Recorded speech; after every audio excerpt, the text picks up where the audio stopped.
Happy Monday! I hope you guys had a good weekend. I'm hoping you're really having a lot of fun with reading. I'm so bummed I'm missing part of this mythology unit because it's so cool. And I hope that you guys are enjoying your writing because we changed the essays you're writing about so it can be kind of fun related to that mythology too. So you guys are working on gathering ideas right now, getting ready to start typing a draft, remembering we're still doing opinion writing. Your checklist is at the front of the room. Hello, it's been there forever. All right, so now we're going to talk about another way to prove your thesis, another way to really prove why your thesis is true. We've already talked about a few of them. Today we're going to talk about using lists as evidence.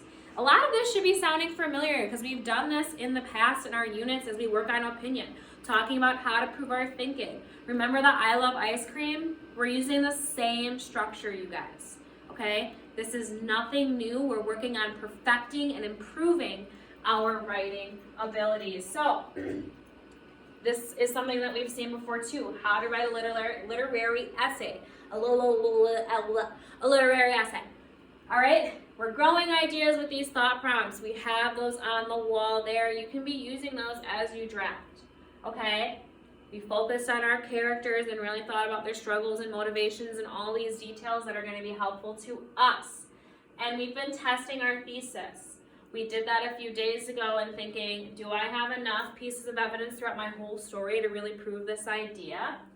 Now we're talking about collecting evidence. That's so cool. You have this idea about your character, but can you prove it? How do you know that it's actually something that is true, right? And we need to remember that we are proving this is something that's clear throughout the whole entire story, right? If you think about the book Fox, we can't really write about Fox if he's only in the second half of the story, right? It's dog or magpie till the end. It has to be something that's clear throughout the entire story. So we've collected micro stories. We've even got more specific, and we've used exact quotes that have shaped our thinking and helped us develop our thesis. Now we're going to be talking about making lists. This is something we've done before. How can we make a list to prove our thinking? So our goal today is we are learning to write an effective list of ideas so we can write well about our reading, okay? So I'm going to give you some examples of what these lists could look like. So we have Celia. She has been trying to write a list. She is working on writing about this story called The Marble Champ, and she's listing why two characters in her story are going to be best friends. So she has her thesis here, and then in her notebook she wrote, Julia and Gloria are going to be best friends because they spend a lot of time together, do things together. You can tell they are close because Julian listens to Gloria and what Gloria tells him.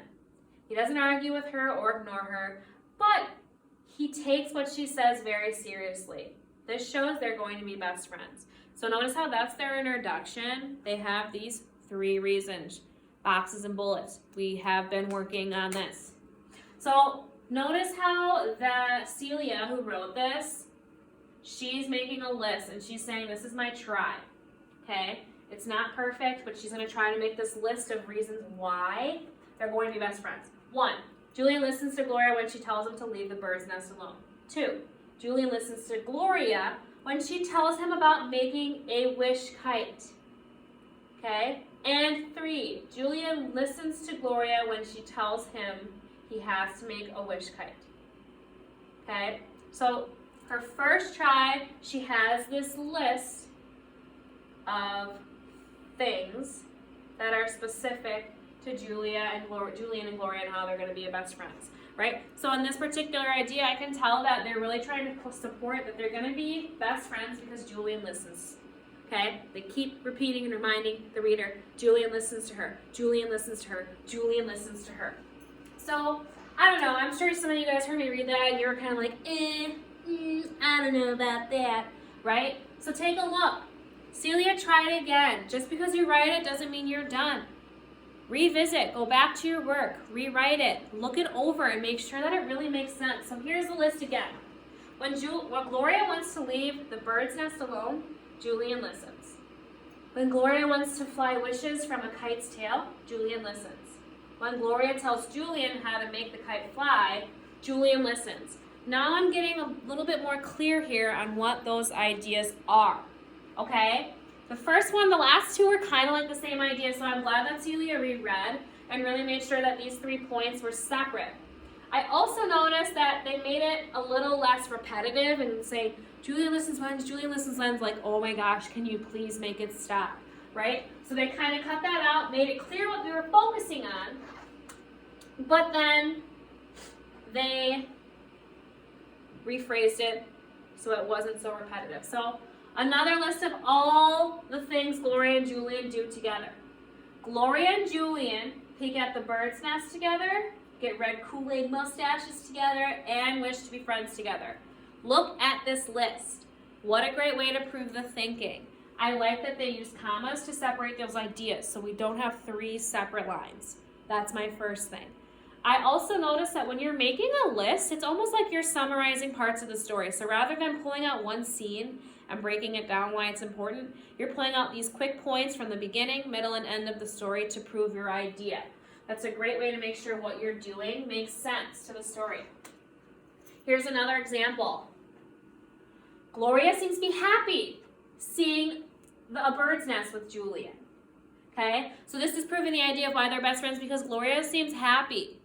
Here's another reason why. Gloria seems happy to have Kool-Aid mustaches with Julian. Gloria seems happy to fly kites with Julian. And Gloria seems happy to make wishes with Julian. So it's a little bit more to the point.